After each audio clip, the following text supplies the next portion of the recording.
People fear that place, rock bottom, the empty void where all that's left are ashes and echoes of what once was. They tremble at the thought of being stripped bare, with nothing to cling to, no comfort, no certainty. But that's the secret, the irony that slips past their grasp. Starting over isn't a curse, it's a rebirth. Because when everything is gone, when the slate is wiped clean, all that's left is pure, unbound possibility. That's where the power lies, in the emptiness, in the silence that follows. Destruction. Destruction is creation's twin after all. The two dance together in a vicious cycle. One devours, one builds. Tear something down, reduce it to rubble, and what remains? Freedom. The freedom to reshape, to reform, to become anything. The world's rules no longer apply when you're standing in the ruins of your former self, because starting from zero means you've been unshackled from what you used to be. It's a liberation most people can't comprehend. They cling desperately to their old lives, their crumbling comforts, not realizing the beauty that lies in the nothingness. The beauty of starting from zero is that you become the architect. You've burned it all down, stripped yourself of every safety net, every borrowed identity, every lingering chain. There's nothing left to protect, nothing left to lose. And in that desolation, there's purity. No more expectations, no more limitations. It's you and the abyss, staring each other down, and for once, you get to choose what rises from the ashes. It's an artist's canvas, blank and sprawling, daring you to carve your name into it. There's a raw, primal thrill in tearing your world apart, in watching everything you built disintegrate before your eyes. The devastation is brutal, yes, agonizing even. But that agony, that's the fire that purges weakness, that burns away all the noise, all the distractions, until you're standing there, stripped to the core, staring at the wreckage with a smile. Because from that nothingness, you can forge anything. The world no longer has a claim on you. The expectations, the labels, the roles, they're gone. Gone in a blaze of your own making. Starting from zero is a dangerous place. A place that scares the small-minded, because those who rise from nothing are the ones who change the game, the ones who burn themselves down, who shatter every illusion and emerge from the smoke with fire in their eyes. Because when you've clawed your way out of the abyss, you understand something most people never will. Starting from scratch means you're not chained to the past. You're unbound, untethered, a force that answers to no one. And there's nothing more beautiful than that. That's why the empty beginning is so powerful. People cling to their old lives, their decaying structures, their crumbling foundations, thinking that safety lies in stability. But safety is a lie. Safety is just another word for stagnation. Real power, real freedom is in the destruction of the old, the ruthless demolition of who you used to be, what you used to want. It's wiping the slate clean and laughing at the chaos. Because when you're standing amidst the rubble of everything you once held dear, you realize you're finally free. You're no longer burdened by the past. You're no longer defined by your failures, by your regrets. Those are nothing but shadows now, fading into the background, with nothing to your name, nothing to hold on to. You become something different, something dangerous, because starting from zero is more than just beginning again. It's a reconstruction, a reimagining of everything. You're not piecing back the old you. You're creating a new force entirely, sculpting yourself out of the ruins, stronger, sharper, a creature that survived the void and thrived in it. And the beauty, the real beauty, is that there are no rules in the void. You get to decide what you become. What rises from the ashes is only limited by how much imagination you dare to wield. You can build yourself up again, brick by brutal brick, crafting something that's never existed before, a version of yourself that no one else can predict, no one else can control. Because starting from zero isn't about recovering, it's about evolution. It's about stepping out of the ruins with a grin, dusting off the ashes, and choosing to be something new. But not everyone can handle that. Most fear the void, fear the emptiness, the lack of structure. They want their safe, predictable lines. But the void is where the true creators dwell.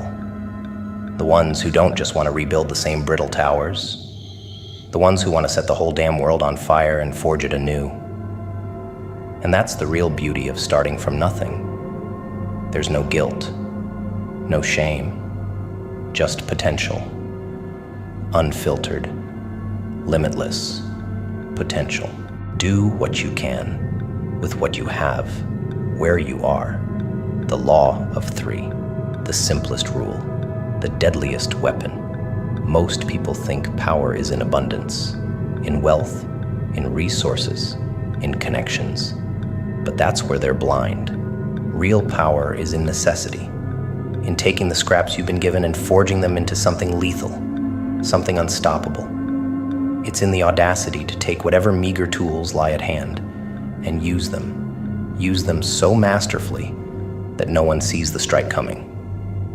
What you have is always enough, because there's a twisted beauty in scarcity. When the odds are stacked against you, when everything's stripped away and you're left with nothing but dust and a few broken pieces, that is where ingenuity comes alive.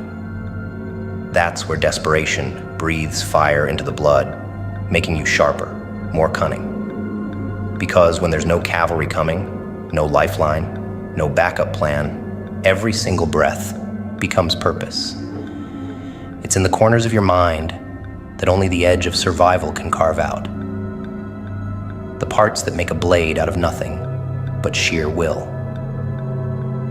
You don't need the perfect conditions. You don't need an arsenal or a kingdom. All you need is what's in front of you and the ruthless determination to wield it without mercy. The art of power isn't found in waiting for the right tools. It's in taking the blunt ones, the rusty ones, the things people dismiss and overlook, and turning them into instruments of destruction. That's how the unexpected rise, how the hunted become the hunter. The law of three is about finding strength in scarcity, taking the things that should be your limitations and turning them into your greatest weapons. But people waste their lives waiting for some imagined future, for better resources, for better circumstances. But that's the fatal mistake, because power doesn't wait. Opportunity doesn't wait. Those who wait are left with bones in their hands, crumbling to dust as the world spins on. To do what you can with what you have, where you are. It's to move while the others hesitate, to strike when everyone else is frozen in indecision. It's to forge ahead, fueled by hunger, driven by the knowledge that whatever's in your hands, whatever's at your feet, will be enough if you make it enough. Where you are is exactly where you're meant to be. Right here, in this moment, with every obstacle, every hindrance pressing in. This is your forge. This is your crucible.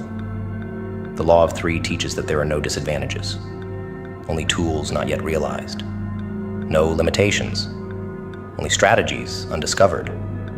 When you accept where you are as your ground, when you embrace it as your battlefield, it ceases to be a trap.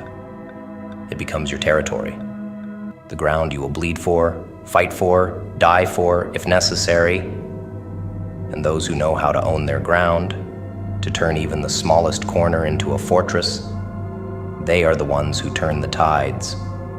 Do what you can with what you have. The world expects you to whimper over what's lacking, to mourn what's been stripped from your grasp. But this rule, this law, is the art of domination, hidden in plain sight. It's the art of taking every scrap of what remains and mastering it. When you do that, you become something terrifying, something no one can predict, no one can contain.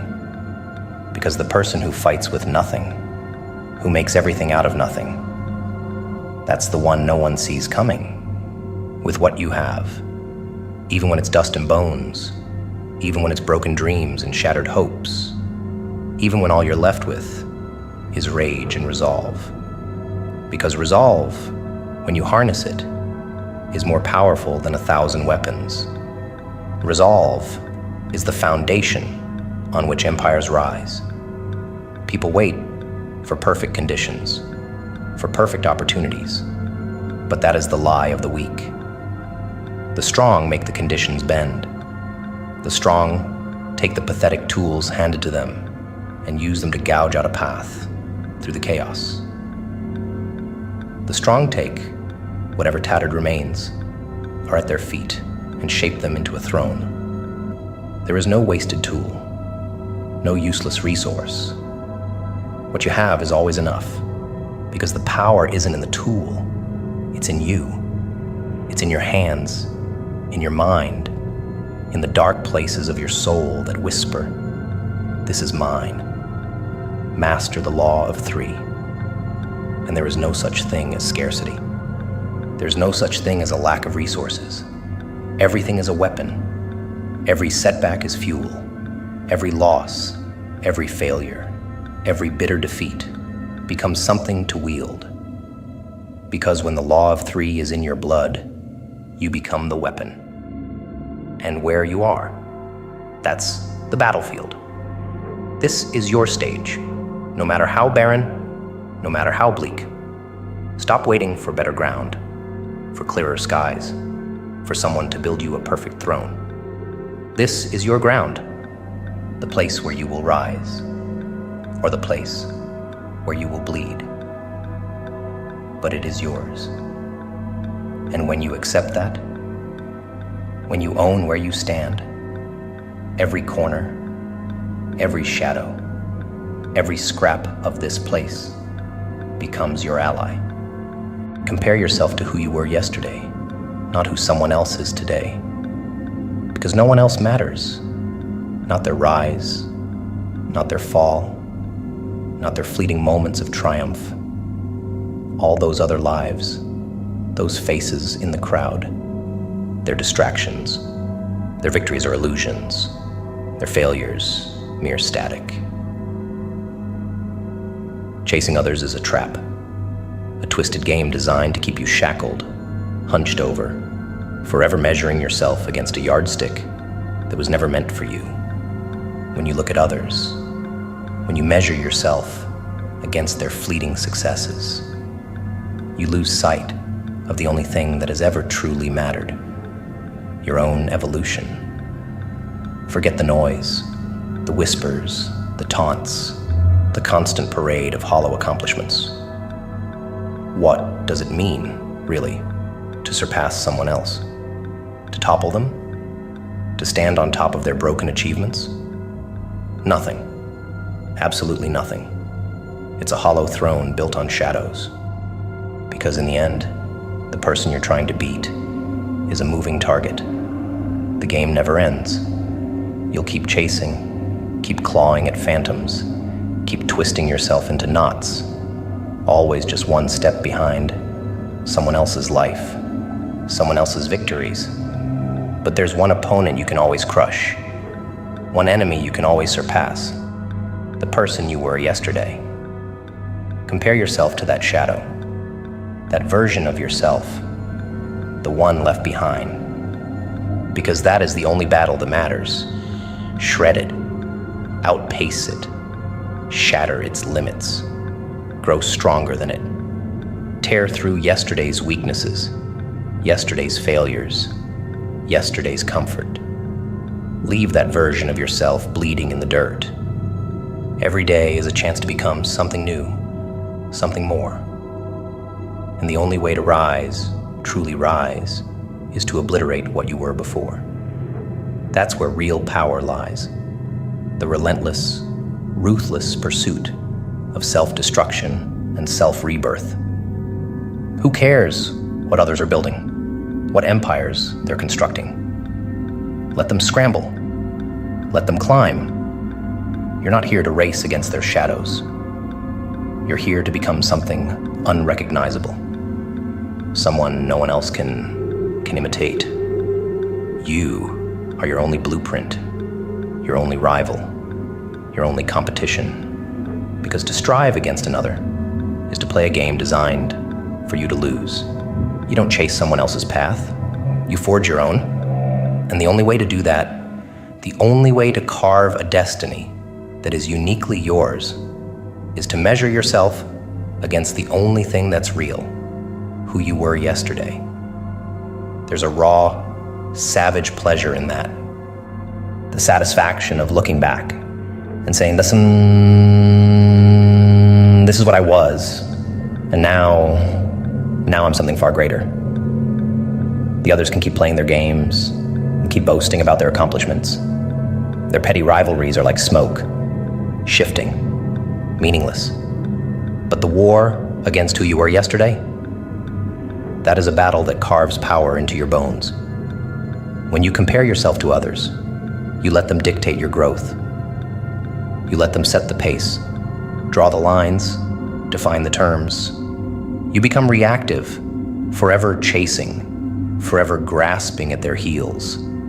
But to compare yourself to your past self, to stare into the eyes of who you were and decide, this is not enough. I am not enough. I will be more. That is to become proactive, unstoppable. You control the tempo. You set the pace. You define what victory looks like. And with every new dawn, every new breath, you have the power to leave yesterday's self choking on dust, a relic of what used to be. The world trains you to envy, to crave what others have, to stretch yourself thin, trying to snatch up their scraps. But real power isn't found in their games. It's found in transformation. It's found in building yourself up from the ground, again and again, tearing through every weakness, every flaw, until there is nothing left but raw, unyielding force. While others are trapped in petty comparisons, measuring themselves against the heights others have reached, you'll be somewhere higher, somewhere darker, a creature born not from envy, but from a relentless need to eclipse what you once were. Look at who you were yesterday. Look at that fragile, weaker version of yourself. See the cracks, the flaws, the limitations, and then destroy it, rip it apart, surpass it in every way possible. Outthink it, outfight it, turn every scar, every wound, every bitter loss into a weapon. Because that's the secret.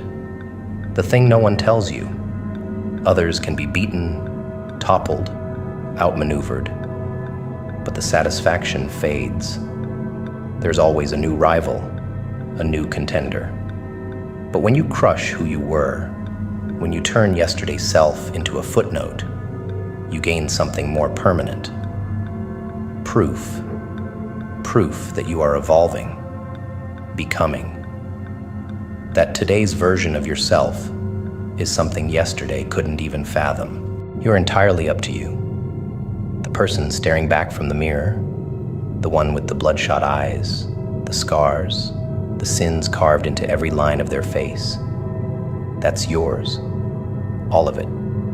Every flaw, every weakness, every dark, twisted corner of your mind. You own it. Because there's no one else who will mold you. No savior coming to shape you into something powerful. No one cares if you rise or fall, break or ascend. And that is your greatest freedom. To realize that you are alone, utterly alone, with every potential and every failure resting in your hands. That you are your own creation, a beast that only you have the power to unleash. The cage you're in, you built it, bar by bar, lock by lock. All those self-doubts, all those excuses, they're of your own design. But the beauty in that, the dark beauty, is that if you built it, you can tear it apart, with teeth, with claws, with raw, unrelenting defiance. You can tear down every shackle, because who you are now is just a product of what you've allowed yourself to become. A product of compromise, a product of limits imposed from within.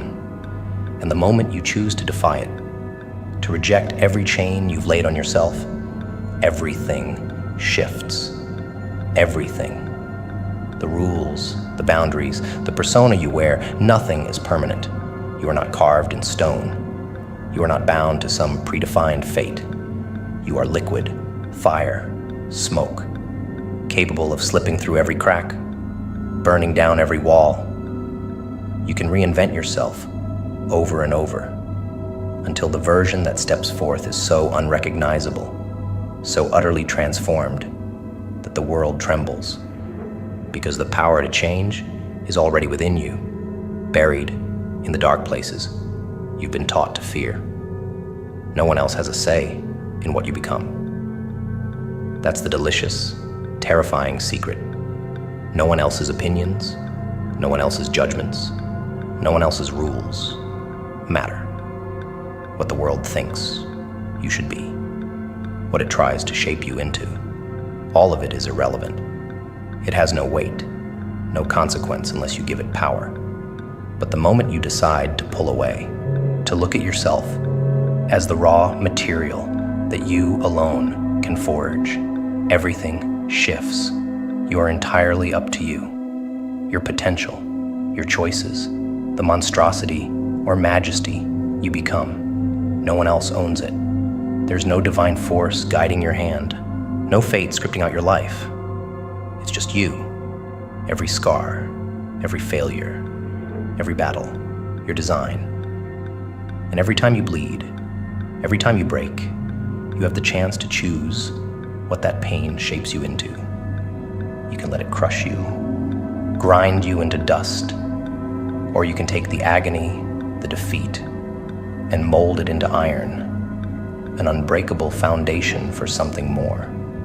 There's no point in looking to others, in seeking out validation, in asking for permission.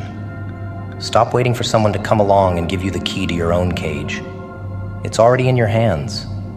Every weakness you hate, every flaw you try to hide, every shadow you've been taught to shy away from, they're all fuel. They're all tools. You are not here to fit into some predefined shape, to be what the world demands.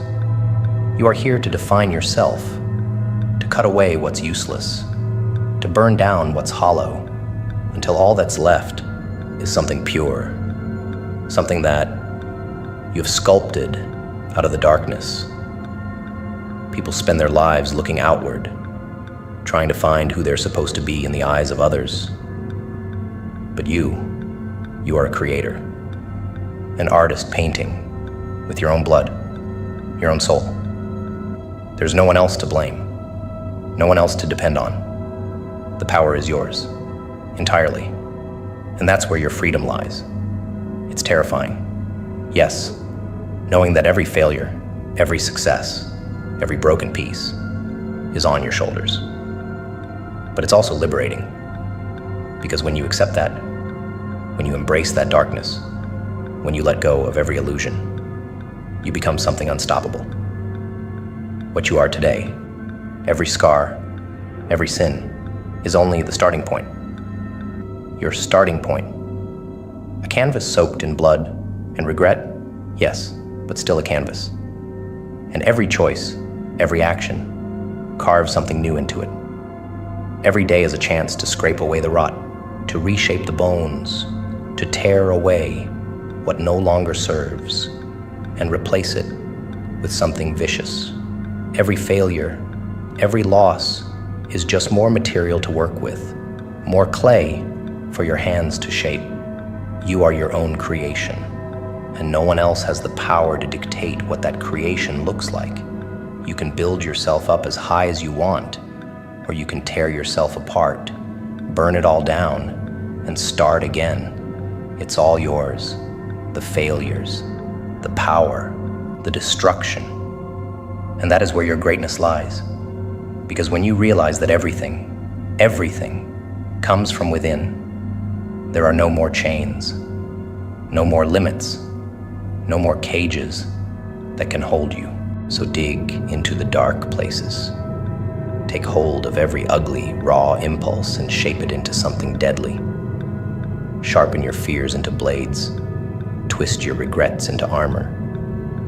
Use every scar as a chisel to carve yourself into something unbreakable. Because power isn't given, it's built. Strength isn't found, it's forged.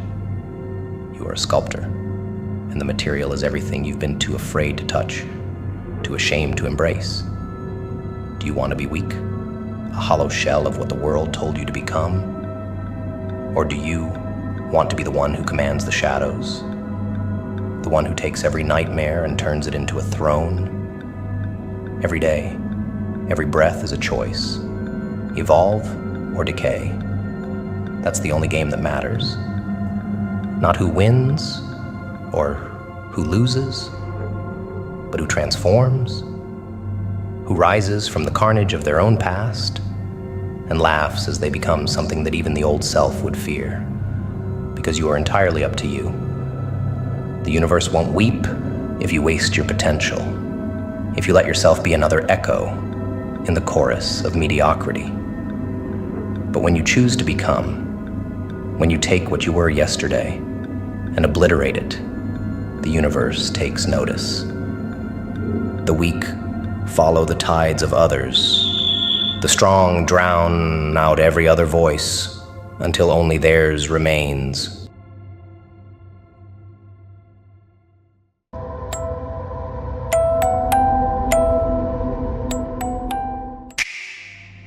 Betrayal has a way of showing faces for what they are, pulling back the masks to reveal the hollow darkness beneath. The ones who stood beside you with feigned loyalty, who once hid behind forced smiles and empty words, thought they could cut you down without consequence. But betrayal is a weapon that cuts both ways.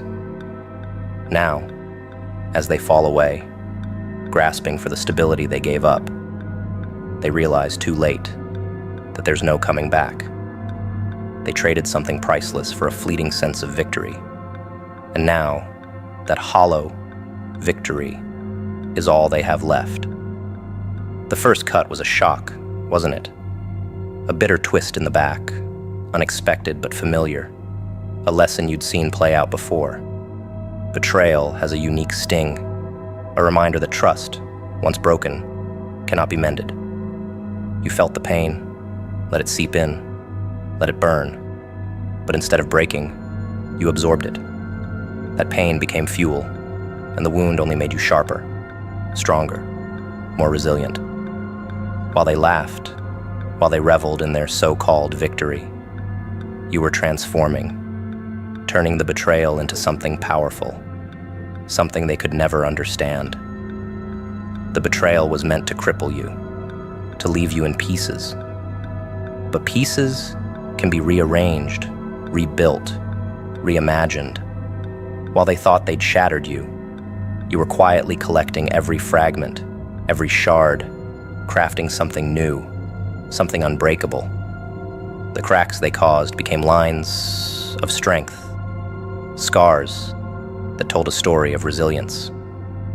And now, as they sink further into the emptiness they created, you stand tall, remade, untouchable. Their betrayal was supposed to end you, but all it did was show you exactly who you could become. In their minds, betrayal was a game, a calculated move, a strategy meant to give them the upper hand. But games are only fun when there's a chance of winning. This time, they've miscalculated. While they celebrated, certain they'd brought you down, they didn't notice the ground slipping away beneath their own feet. Betrayal has a way of haunting those who wield it, a shadow that follows them, taunts them, reminding them of the price they've yet to pay. And now, with each passing moment, that price grows heavier, dragging them further down. Every bridge they burned, every bond they severed, was a step toward their own undoing. They thought breaking ties would make them freer, stronger, untethered. But what they lost was more than a connection. It was stability, purpose, direction. Now, as they drift into the darkness they created, they're beginning to feel the weight of that isolation, the cold emptiness that comes from severing every link. Betrayal has left them alone in their own sinking ship, with no one to pull them back from the edge.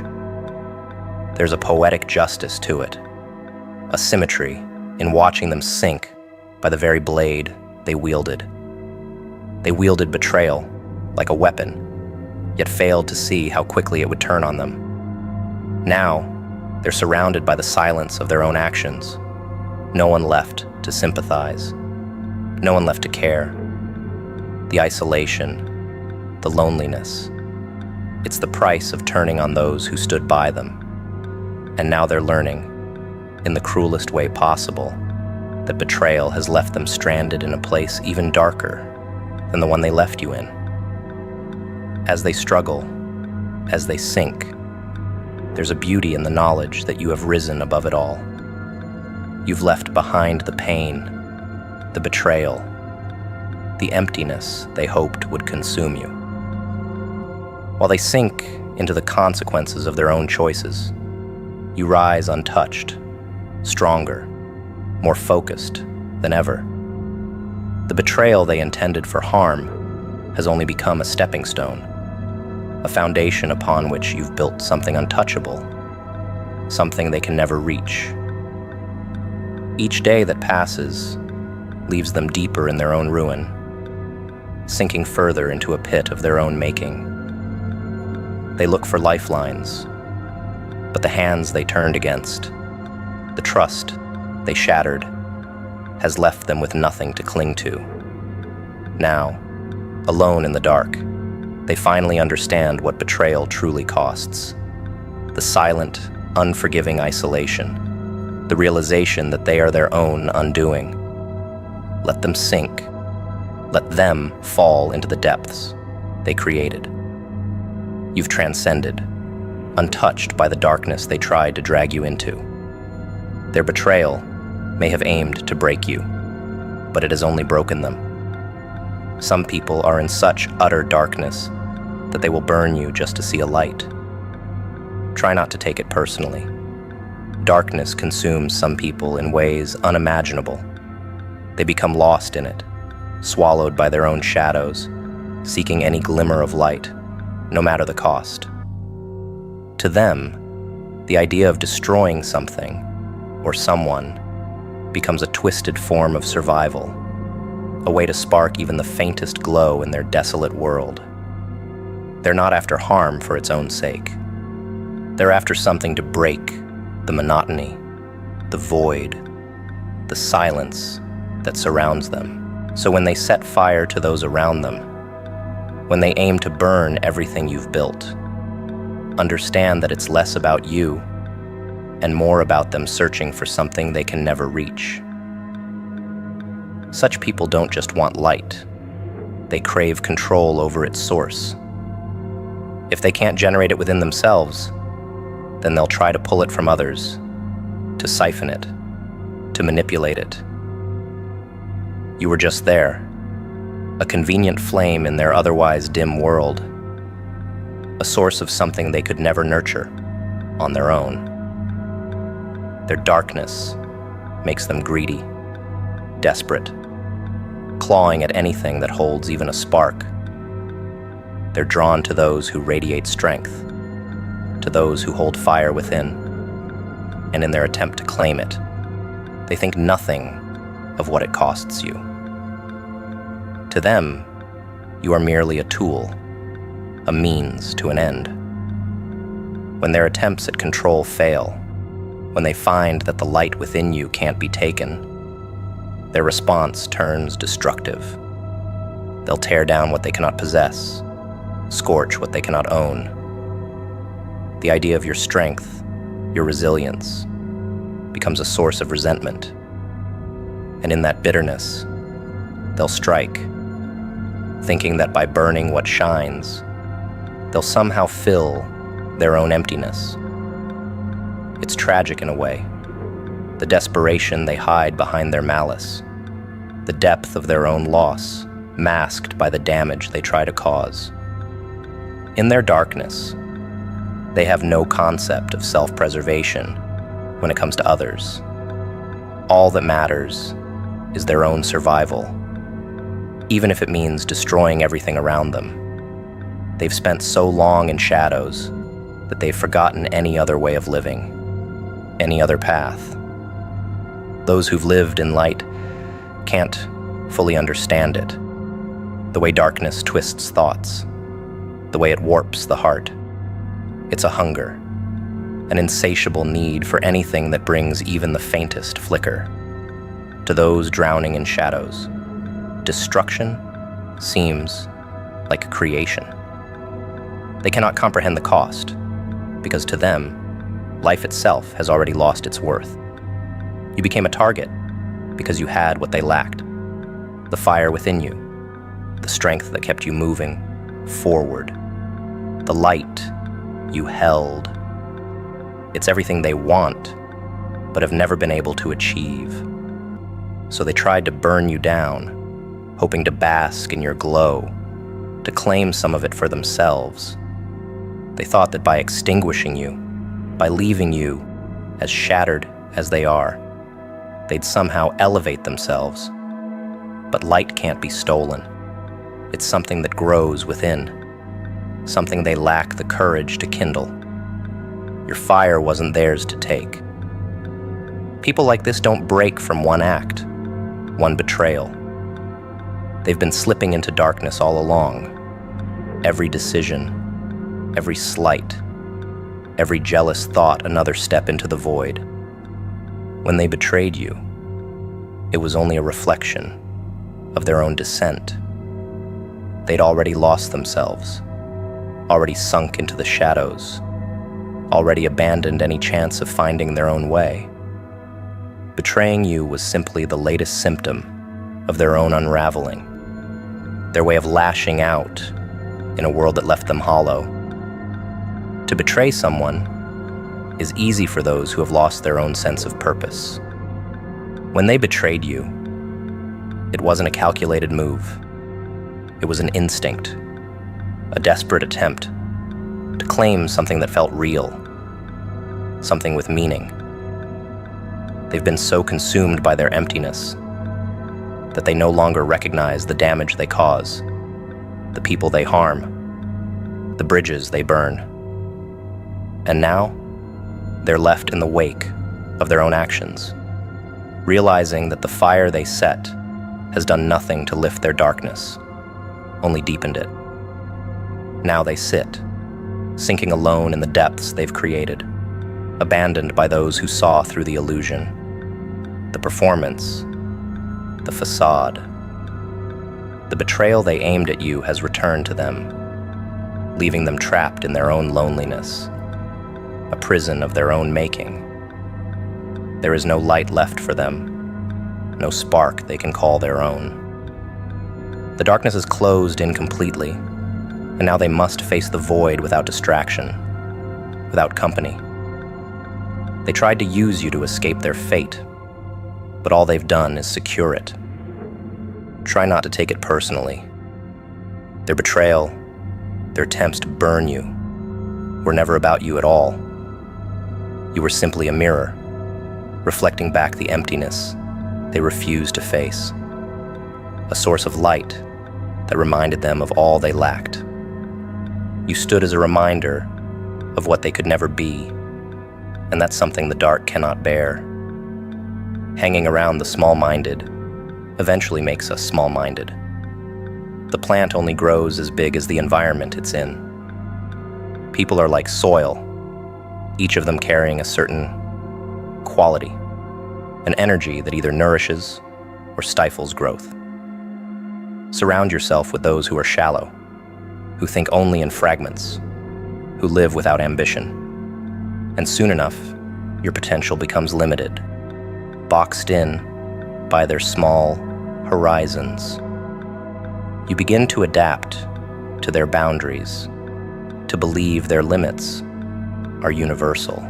Like a plant placed in a pot too small, your roots are forced to twist and turn in ways that stifle your true potential.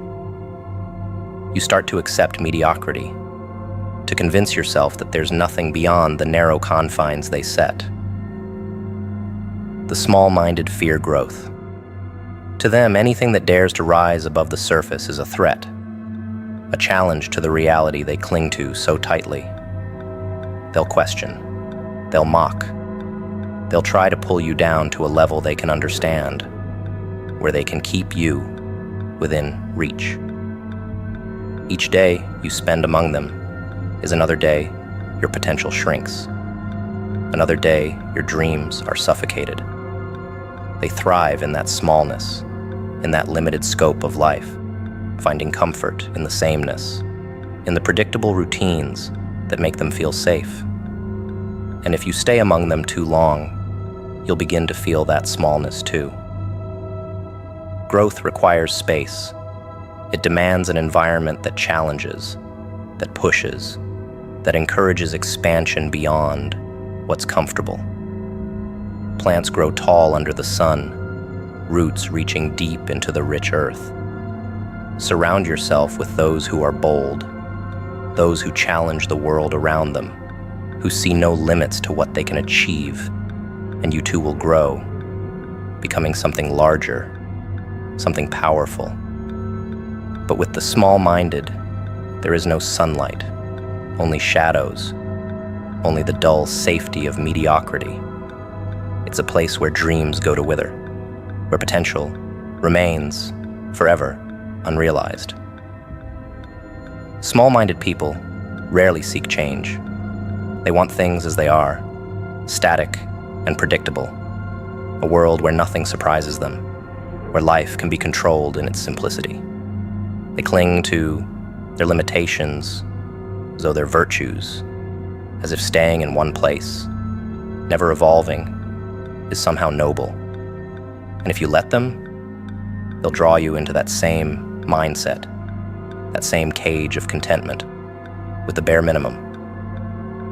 You begin to lower your expectations, to align your ambitions with their comfort zones, becoming a shadow of what you could be. To escape this trap is to defy them, to seek the sun they fear. The irony of small-mindedness is its contagious nature. Stay too long, and you find yourself absorbing their fears, their doubts, their excuses for why greatness isn't possible. Their limited beliefs seep into you, a poison that kills ambition quietly. They'll call it practicality, realism, sensibility. But these are just words to justify stagnation, to hide from the call to push further. Surrounded by such people, you lose sight of your potential, your vision clouded by their insecurities, their small vision of the world. They shape you, mold you, until you forget there was ever a world beyond the boundaries they've set. Small minds resent those who strive for more. If you dare to dream, to speak of things beyond their understanding, they'll belittle you, call you naive, out of touch, idealistic. It's not out of malice, but out of fear, a fear that someone else's growth will remind them of their own stagnation. They want you to be like them because it justifies their choices, validates their lives. In their world, growth is a threat, an unwelcome reminder that life is meant to be lived with purpose, with drive. By staying small, they avoid the discomfort of change, of risk, of uncertainty.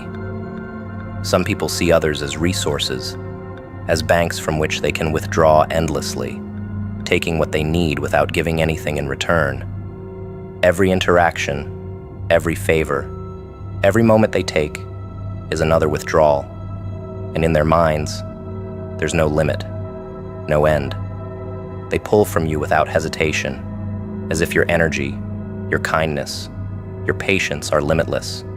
They withdraw piece by piece, expecting you to continue giving, assuming you'll never stop.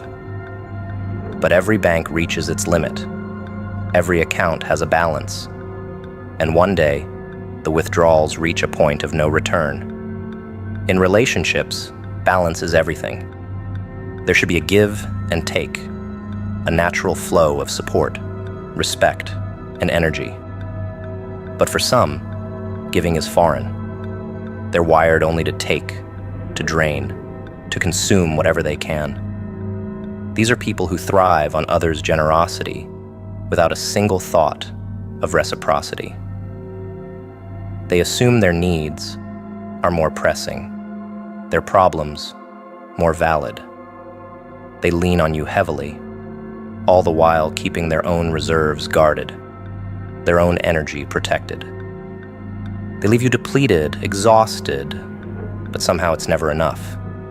They expect more, and they offer nothing in return. The first signs of imbalance can feel minor, easy to brush off, a favor here, a compromise there. But over time, those minor withdrawals add up. You start to feel drained, your energy waning, the weight of their demands settling onto your shoulders. At first, it seems temporary, a phase, a rough patch. But as time passes, you realize there's no end in sight. They'll take as much as you'll give, emptying you out without a second thought, filling their own lives while draining yours dry. And in this realization comes the need for action, for a choice. There's power in knowing when to walk away. It's a form of strength, a declaration that you value your own well-being over someone else's endless demands. To close the account isn't cruelty, it's self-preservation. There's no need to apologize, no need to explain to those who have taken without remorse. They've made their choices, and now you make yours. By closing the account, you're not abandoning them. You're reclaiming what's rightfully yours, your energy, your peace, your balance. People who take without giving are the ones who think kindness is infinite, that compassion has no limit. But those who truly understand kindness know it's a resource, something to be cherished, valued, reciprocated. They know that to give is an act of balance, a sacred exchange. The ones who treat it like a free resource are the ones who will never understand its value.